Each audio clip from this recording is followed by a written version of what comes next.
Hello students, welcome to Shweta Yadav Tutorials. Please like and subscribe my channel and hit bell icon for more updates. Last video में हमने कुछ ऐसे plants का exceptions देखे थे जिनमें इंटरनोड की लेंथ बढ़ गई थी एंथोफोर, एंड्रोफोर, गाइनोफोर के बारे में. In this video we will discuss about the male reproductive wall, that is androecium. हमने फ्लावर में 4 वॉल्स पढ़े, कैलेक्स, कोरोला, एंड्रोसियम, गाइनोसियम, या 4 नोड्स हम कह सकते हैं. ये जो 4 नोड्स थे इसमें कैलेक्स और Corolla non essential reproductive parts या एक्सेसरी रिप्रोडक्टिव पार्ट्स थे, ऐसे पार्ट्स जो रिप्रोडक्शन में कोई रोल प्ले नहीं करते गैमीट फॉर्मेशन में. बट जब हम बात करते हैं एंड्रोसियम और गाइनोसियम की, तो ये इंपॉर्टेंट रिप्रोडक्टिव पार्ट हैं, मेन रिप्रोडक्टिव पार्ट हैं, मेन रिप्रोडक्टिव ऑर्गन्स हैं, क्योंकि जो हमारे चैप्टर का नाम है that is sexual reproduction in flowering plants.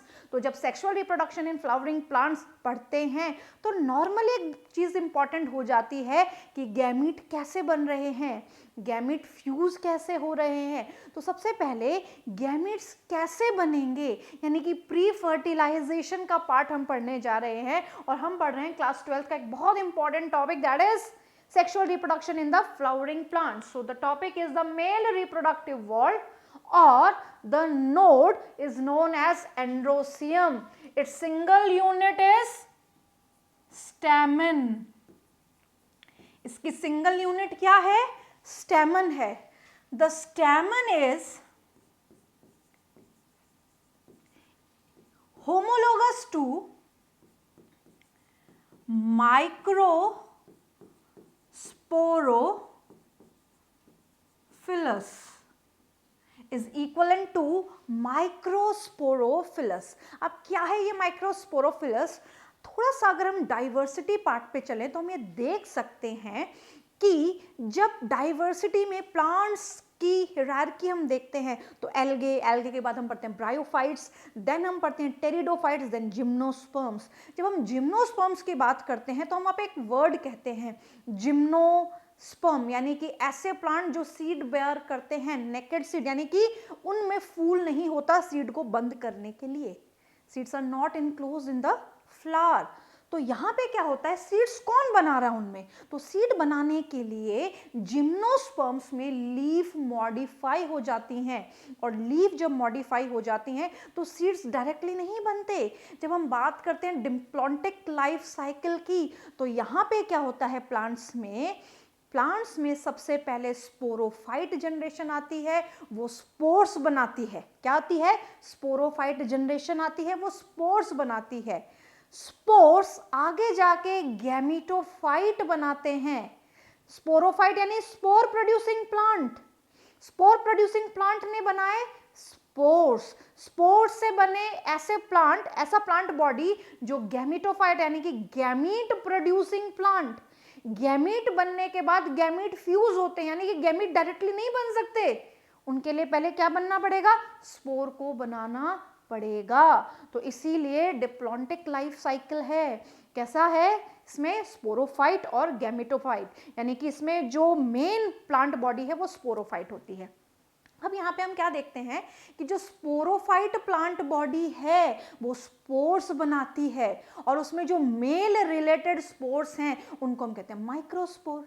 अब जब जिम्नोस्पर्म की बात की जाती है तो उनमें कौन बनाएगा ये स्पोर? उसमें लीव्स मॉडिफाई होके स्पोर्स बनाती हैं, और जो लीफ स्पोर्स बनाती हैं उनको हम बोलते हैं माइक्रोस्पोरोफिलस.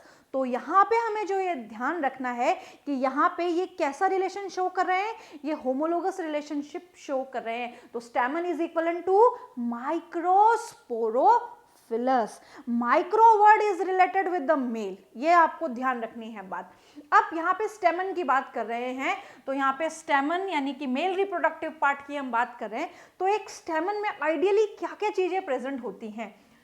तो स्टेमन सबसे पहले बाइलोब्ड है. इसमें 2 पार्ट होते हैं. स्टेमन में जो मेन पार्ट होता है दैट इज एंथर. यहां पे गिवन है दैट इज बाइलोब्ड. एंथर कैसा होता है?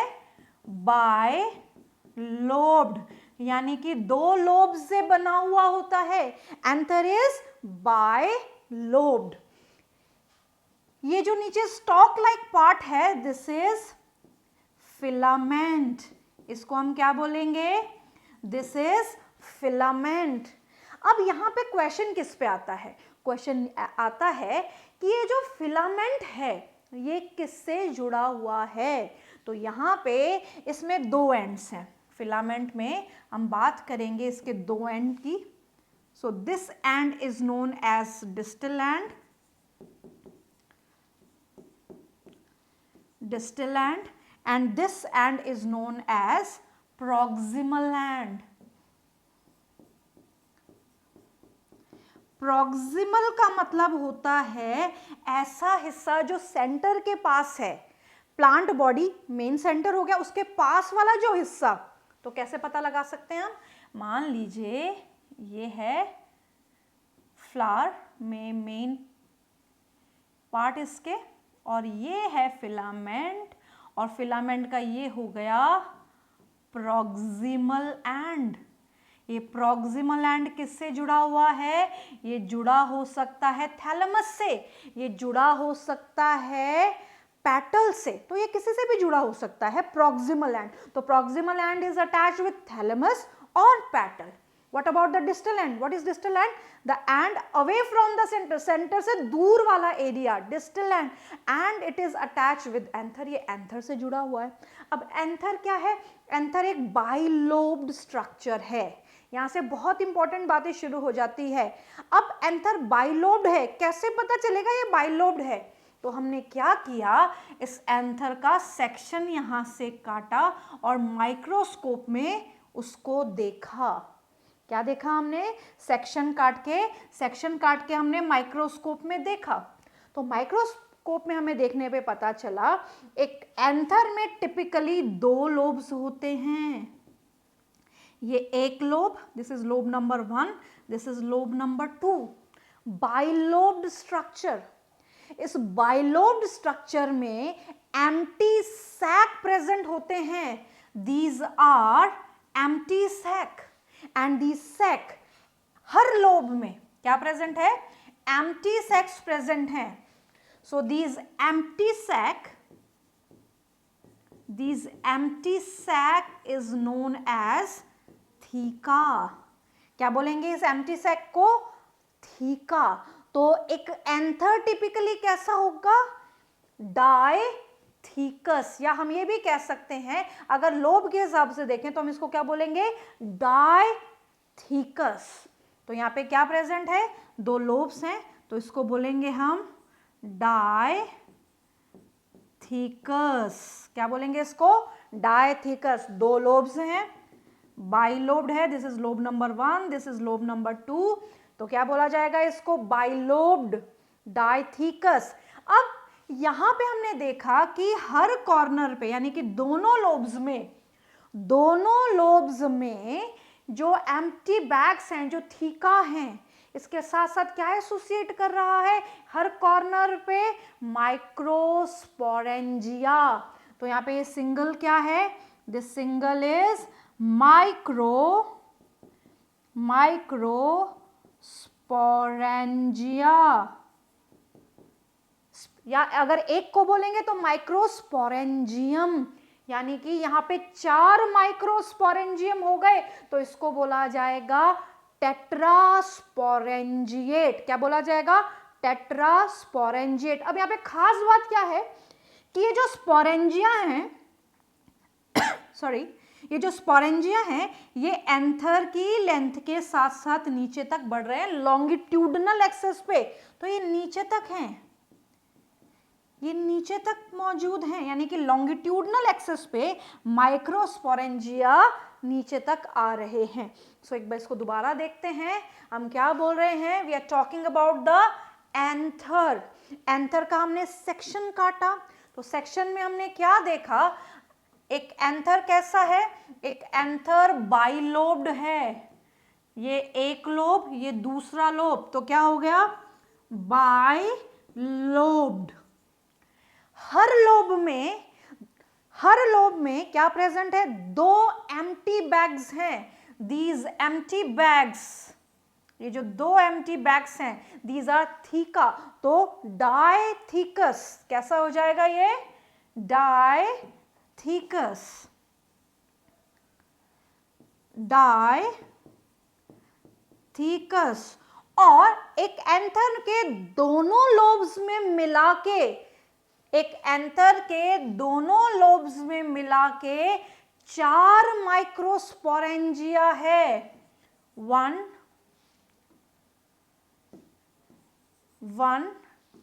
2 this color is visible, okay, 1 2 3 and 4, सो कितने माइक्रोस्पोरेंजिया हैं, 4, तो कैसा हो जाएगा, टेट्रा स्पोरेंजिएट, कैसा हो जाएगा ये, टेट्रास्पोरेंजिएट। अब खास बात क्या है कि जितने भी स्पोरेंजिया है, माइक्रोस्पोरेंजिया, ये सारे के सारे माइक्रोस्पोरेंजिया कॉर्नर पे अरेंज है। आप देख रहे हो कि ये जो लोब्स हैं, इन लोब्स में ये जो माइक्रोस्पोरेंजिया है वो कॉर्नर पे हैं, ये यहाँ पे 2 कॉर्नर और यहाँ पे 2 कॉर्नर, यानी कि जो एंथर है उसकी शेप कैसी हो गई, टेट्रागोनल शेप। और उस टेट्रागोनल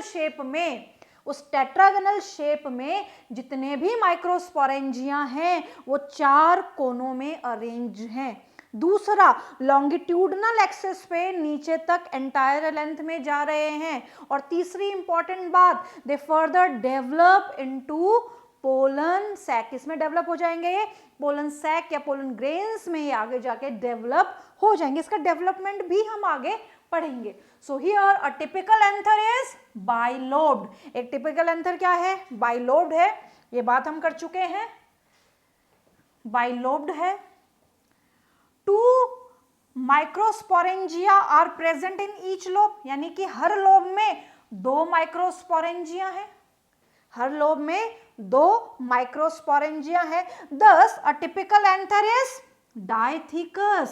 इसी कारण एक टिपिकल एंथर क्या है, डायथीकस। और चारों को मिला के क्या है, टेट्रास्पोरेंजिएट है। तो ये 3 बातें याद रखनी है, bilobed, dithecous, tetrasporangiate, and the shape is tetragonal in shape.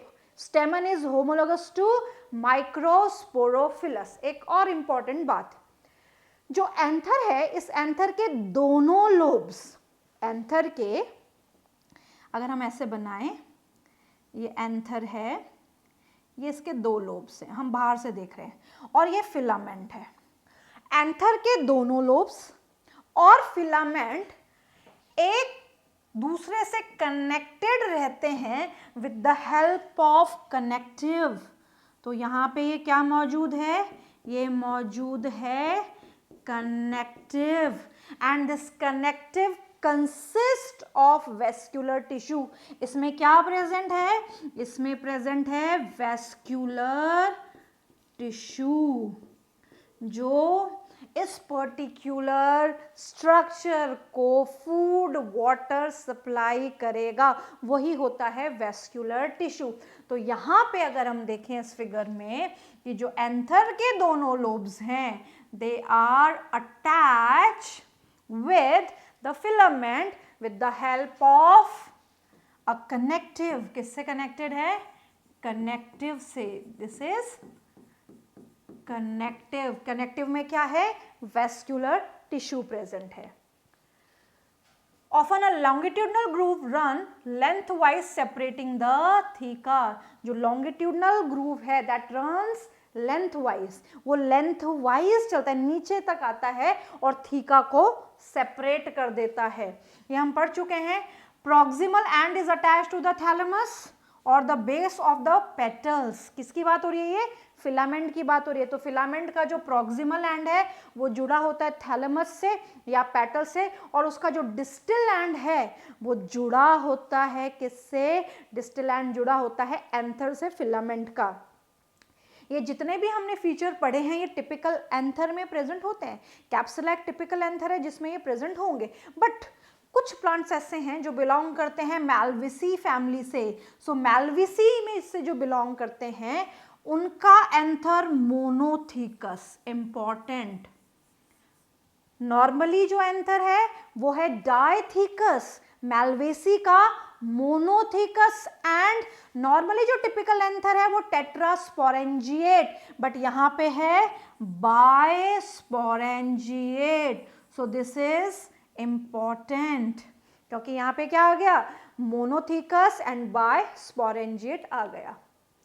अब एक एंथर का डेवलपमेंट कैसे होता है ये हमें समझना है, जो बहुत इंपॉर्टेंट, क्योंकि हमें पढ़ना है आगे जाके।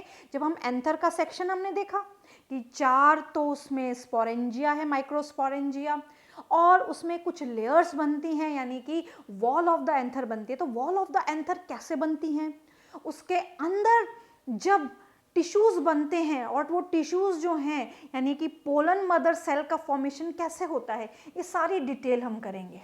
तो सबसे पहले हम बात करते हैं एंथर के डेवलपमेंट की, यानी कि एंथर कैसे डेवलप होता है। जब एक एंथर इनिशियल स्टेज में होता है, जब एक एंथर अपने इनिशियल स्टेज में होता है तो वो ओवल और स्फेरिकल इन शेप होता है, और स्फेरिकल में उसमें सबसे बाहर लेयर जो प्रेजेंट होती है दैट इज एपिडर्मिस। इसकी सबसे बाहर वाली जो लेयर होती है इसको हम कहते हैं एपिडर्मिस। अंदर जो लेयर प्रेजेंट होती है या जो अंदर प्रेजेंट होता है वो मास ऑफ मेरिस्टेमेटिक सेल होता है। क्या होता है, मास ऑफ मेरिस्टेमेटिक सेल, यानी कि अंदर मेरिस्टेमेटिक सेल का मास होता है। अब हम जानते हैं कि जो मेरिस्टेमेटिक सेल्स हैं वो कॉन्टिन्यूसली डिवाइडिंग है। सो हम ये बोल सकते हैं कि यहाँ पे क्या है, मेरिस्टेमेटिक सेल।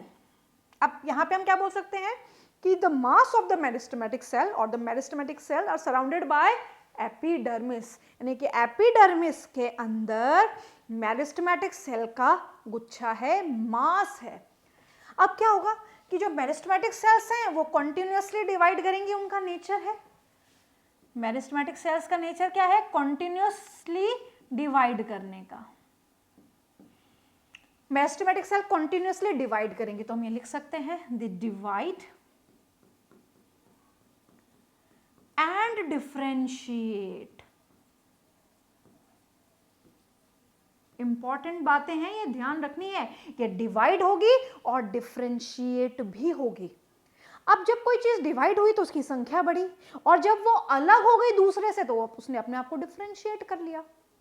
तो जब डिफरेंशिएशन हुआ तो यहाँ पे ये देखा गया कि थोड़ा सा शेप जो है उसमें बदलाव आया, एंथर के शेप में थोड़े से शेप में बदलाव आया, और ये देखा गया कि बाहर तो एपिडर्मिस ही है, बट जो मेरिस्टेमेटिक सेल्स ने डिवाइड करके डिफरेंशिएट किया था, इन सेल्स ने अपने आप को बदला, और बदलने के बाद इनमें से मेरिस्टेमेटिक सेल्स में से कुछ सेल्स क्या कर गई, कुछ सेल्स ने अपने आप को एनलार्ज किया, और एनलार्ज करके वो कोने में इकट्ठा हो गई। यानी कि उन्होंने क्या किया, सबसे पहले अपने आप को एनलार्ज किया। तो सबसे पहले हम एनलार्जमेंट बना लेते हैं, ये ना बना के एनलार्जमेंट दिखाते हैं तो ज्यादा क्लियरली समझ में आएगा। तो मेरिस्टेमेटिक सेल्स ने डिवाइड किया, डिफरेंशिएट किया, और ये एनलार्ज होके कॉर्नर पे इकट्ठी हो गई। इनमें से कुछ सेल्स कहाँ पे इकट्ठी हो गई, कॉर्नर पे इकट्ठी हो गई। इनको बोला गया आर्कीस्पोरियल सेल। क्या बोला गया इनको, आर्कीस्पोरियल सेल। अब ये जो आर्कीस्पोरियल सेल्स हैं, इन आर्कीस्पोरियल सेल्स ने क्या किया, पेरिक्लिनल डिवीजन किया। क्या किया, पेरिक्लिनल डिवीजन किया।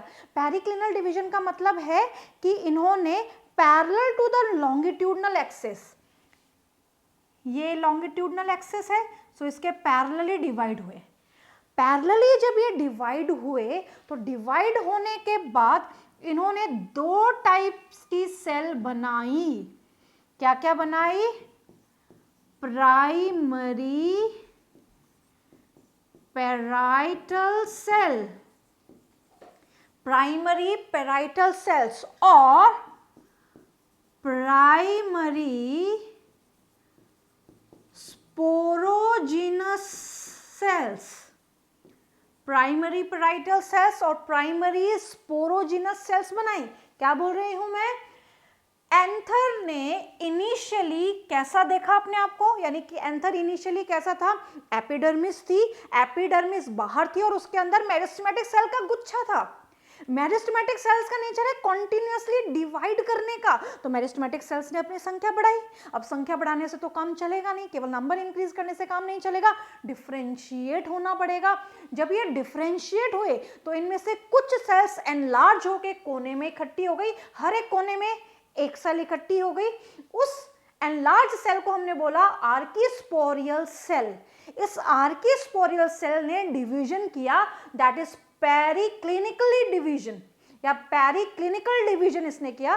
पेरिक्लिनिक मतलब ये लॉन्गिट्यूडनल एक्सेस है तो इसके पैरेलली डिवाइड करना शुरू कर दिया, ये पेरिक्लिनिकल डिवीजन हुआ। डिवाइड करके यहां पे बनी और सेल्स, यहां पे बनी और सेल्स, ये और सेल्स बन गई। तो हमने क्या बोला, इन और सेल्स में कौन सी बनी? तो दोबारा से अगर देखें इसको तो यहां पे शेप ले लिया है एंथर ने प्रॉपर, और यहां पे थोड़ा सा फिगर अच्छा करें,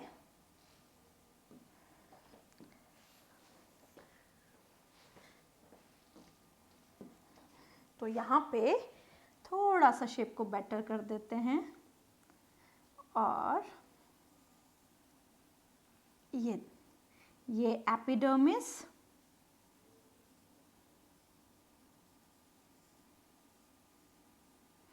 क्लियर?